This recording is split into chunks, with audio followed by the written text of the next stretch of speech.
Welcome back to my channel. आज मैं लेकर आई हूँ आपके लिए सोशल प्रॉब्लम्स, ठीक है, जो कि सोशियोलॉजी का है। सोशल प्रॉब्लम इम्पॉर्टेंट क्वेश्चंस हैं। सो हम पढ़ते हैं। Social problems are the condition which are regarded as the threat by the society. These social problems are need to be elevated and eliminated. Social problems cause dissatisfaction, suffering and misery.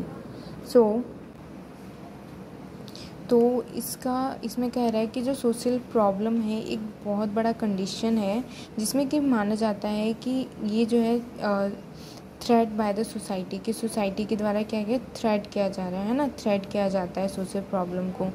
ये जो social problem है इसको society से eliminate करने की, बाहर करने की ज़रूरत है। मतलब प्रॉब्लम जो है, जो भी सोसाइटी के अंदर प्रॉब्लम, उसको ख़त्म करने की नीड है।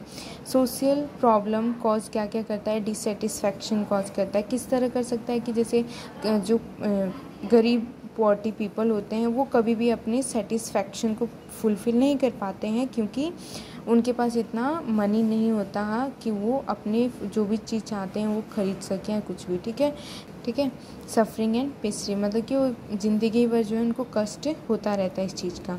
अब बात करते हैं, अकॉर्डिंग टू लैंडबर्ग ने ये डेफिनेशन दिया है सोशल प्रॉब्लम को। तो उनका ये है कि सोशल प्रॉब्लम एक सेट ऑफ कंडीशन होता है जो कि डिफाइंड एज मोरली रॉन्ग, ठीक है, morally wrong by the majority और minority with in a society, है ना। कि सोशल प्रॉब्लम एक ऐसा कंडीशन है जो कि समाज के अंदर बहुत बड़े लेवल पे और छोटे लेवल पे हम देख सकते हैं कि बहुत ज़्यादा रॉन्ग है ना, मोरली रॉन्ग है एक सोसाइटी के अंदर एक प्रॉब्लम जो है। अब बात करते हैं हम पॉवर्टी। गलती से मैंने टाइप्स पहले लिख दिए हैं। सो फर्स्ट हम बात करते हैं पॉवर्टी का, कि सोशल प्रॉब्लम के अंदर पहला क्या आता है? पॉवर्टी आता है, ठीक है। सो पॉवर्टी क्या होता है कि पॉवर्टी भी एक सोशल प्रॉब्लम है ना। तो means that condition of individual, एक क्या है? कंडीशन है जो कि किसका? इंडिविजुअल का एक ऐसा कंडीशन है जिसमें कि he is unable to meet his natural dependents basic needs, है ना। जिसमें कि जो इंडिविजुअल है उसको अपना नेचुरल डिपेंडेंट्स, वो खुद पे डिपेंड नहीं हो पाता, वो नेचर पे डिपेंड नहीं हो पाता, जो उसके बेसिक नीड्स हैं वो उसको नहीं मिल पाता है। So as to function normally as a part of the society, है ना। और सो एज फंक्शन क्या करता है? नॉर्मली करता है as a part of society, जैसे पार्ट एक सोसाइटी का उस तरह नॉर्मल फंक्शन करता रहता है। हम टाइप्स की बात करें तो इसके अंदर दो टाइप्स आते हैं, relative poverty and absolute poverty. Two तरह के रिलेटिव पॉवर्टी की टाइप्स में आता है रिलेटिव पॉवर्टी। क्या होता है कि relative poverty is that in which the individual is relatively poor comparing to some other member of the society who are relatively. कि रिलेटिव पॉवर्टी क्या होता है कि इसमें एक जो इंडिविजुअल है, जो पुअर है, वो रिलेटिवली क्या होता है? पुअर होता है। यदि हम कंपेयर करता है वो अपने रिलेटिव से, कोई मेंबर से, सोसाइटी के अंदर जहाँ रहता है उसके अंदर किसी मेंबर से यदि वो कंपेयर करता है तो वो अपने आप को क्या पाता है कि वो बहुत ज़्यादा पुअर है, ठीक है। उस आदमी से, उस मेंबर से जो कि बहुत ज़्यादा रिच है, उससे ये अपने आप को पुअर देखता है, ठीक है। अब बात करते हैं हम एब्सोल्यूट पॉवर्टी की।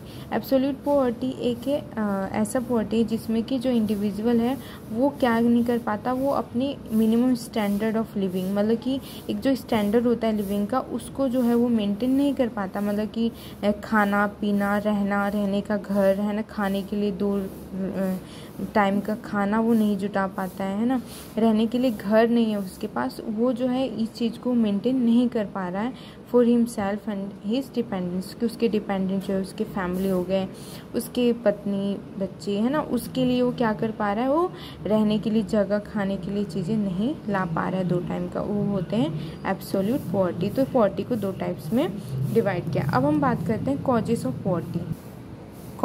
पॉवर्टी, ठीक है। कि देखो हम 5 तरह की पॉवर्टी जो कि मैं आपको डिस्कस करूँगी यहाँ पे। सो फर्स्ट है पर्सनल फैक्टर्स, ठीक है, political and economic factors. Third है biological factors, technological environmental factors and last है social factor. So personal factor क्या होता है कि पर्सनल फैक्टर में क्या होता है कि अंडर पर्सनल फैक्टर इसमें क्या होता है, जैसे कि कोई फिज़िकल वीकनेस है परिवार के अंदर, जो मेन जो कमाने वाला है उसको, है ना, या फिर परिवार में किसी को, या फिर कोई डिफेक्ट्स है, कोई डिसीज़ है, हाँ, उसके कारण क्या कर पाता है, जो है ये जो है चीज़ें हेरिडिटरी है, एक्सीडेंटली होता जा रहा है, जिसके कारण जो है मेन जो है हेड जो कमाने वाला उसको इससे प्रॉब्लम हो जाए, तो वो जो अपने घर में जो परिवार हैं, जो उसके परिवार है, उसको फुलफ़िल, उनके ड्रीम को, उनके सेटिस्फैक्शन को पूरा नहीं कर पाता है। ये एक पर्सनल फैक्टर्स है कि अपने परिवार को कमा नहीं पाता है और सब पूरा नहीं कर पाता है उसके फुल। अब बात करते हैं हम पॉलिटिकल एंड एनवायरमेंटल फैक्टर, ठीक है। तो पॉलिटिकल एंड एनवायरमेंटल फैक्टर की बात करें तो हम देखेंगे कि 17th सेंचुरी में जब ब्रिटिश हमारे भारत के अंदर आए थे, तो उस समय हमारी जो भारत था उसके अंदर एग्रीकल्चर जो थे बहुत ज़्यादा था, है ना। एग्रीकल्चर हमारे यहाँ पे बहुत ज़्यादा होता था, खेती, जो कि ब्रिटिश लोग यहाँ से जो है चीज़ें बनवा करके, है ना, कपड़े और बहुत सारी चीज़ें बना करके और अपने देश में लेकर जाते थे, है ना। तो 17th सेंचुरी में तो बहुत था, लेकिन 18th सेंचुरी आते आते उस समय क्या हो गया कि बहुत ज़्यादा वीकनेस, हमारे रैपिड डिक्लाइन होता गया, हमारे जो इंडिया के अंदर जितने भी इंडस्ट्रीज़ थे वो डिक्लाइन होता गया because of British company, okay, कि ब्रिटिश लोग यहाँ पे भारत के अंदर उन लोगों ने बहुत सारे कंपनी बनाए थे जो कि भारत के अंदर व्यापार होता था, ठीक है, बाहर देश में जाता था। लेकिन बाद में जो अंग्रेज हैं उन्होंने क्या किया कि हमारे भारत के अंदर एग्रीकल्चर मतलब खेत होते थे और यहाँ से जो है हमारे अपने देश में वो लेकर के जाते थे, जिसमें कि टैरिफ भी लगा होता था कि यदि भारत के लोग यदि लेकर जाते हैं बेचने के लिए दूसरे देश में तो उस पर शुल्क लगाया जाता था, जिसके कारण जो यहाँ के व्यापारी थे वो इतना पैसा नहीं दे पाते थे, है ना, क्योंकि शुल्क ही बहुत ज़्यादा था। तो इस वजह से धीरे धीरे क्या होता गया कि हमारे भारत के अंदर जो एग्रीकल्चर है वो कमज़ोर पड़ता गया। हमारे भारत के अंदर व्यापार तो जो है मतलब व्यापार जो है कम होता गया, ठीक है, इंडस्ट्री भी कम होते गए, क्योंकि सारा इंडिया जो है जो विदेशी हैं वो हमारे यहाँ से बहुत सारे सामान खरीदवा करके ले करके अपने देश में ले जाते थे और वहाँ पे बड़े बड़े दामों पर बेचते थे, ठीक है। तो ये उसके कारण भी गरीबी बढ़ती गई, क्योंकि हमारे देश में व्यापार जो था वो कम होता गया, जिसके कारण से कोई खरीदता नहीं था, बेचने वाले भी कम थे, जिससे धीरे धीरे गरीबी होती गई। अब बात करते हैं बायोलॉजिकल फैक्टर की। तो इसके अंदर क्या होता है कि द पॉपुलेशन जो है वो धीरे धीरे क्या हो रहा है, इंक्रीज़ हो रहा है ना। इसमें ज़्यादातर देखते हैं कि रैपिडली इंक्रीज़ हो रहा है, क्योंकि आजकल के समय में पॉपुलेशन जो है वो इंक्रीज़ हो रहा था। ब्रिटिश जब लोग यहाँ पे आए हुए थे उस टाइम पे, क्योंकि उस समय ब्रिटिश का शासन चलता था, है ना, और ट्रांसपोर्ट सिस्टम बहुत सारे, जैसे रेलवे का निर्माण हो गया था, जिससे कि जो लोग हैं वो अपनी जो भी प्रॉब्लम हुई है वो एक देश से दूसरे देश में जाकर के दिखा लेते थे। और अटैक ऑफ फेमाइंस, है ना, जो भी अकाल भी धीरे धीरे कम होने लगा था उस टाइम पे, ठीक है।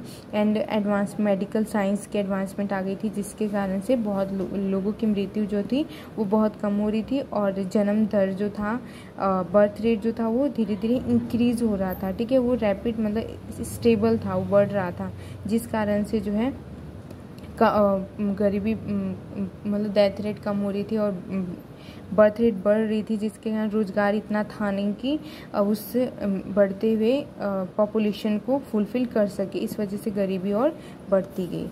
सो बात करते हैं फोर्थ की टेक्नोलॉजिकल फैक्टर। इसमें क्या होता है कि बहुत सारी इंडस्ट्रीज़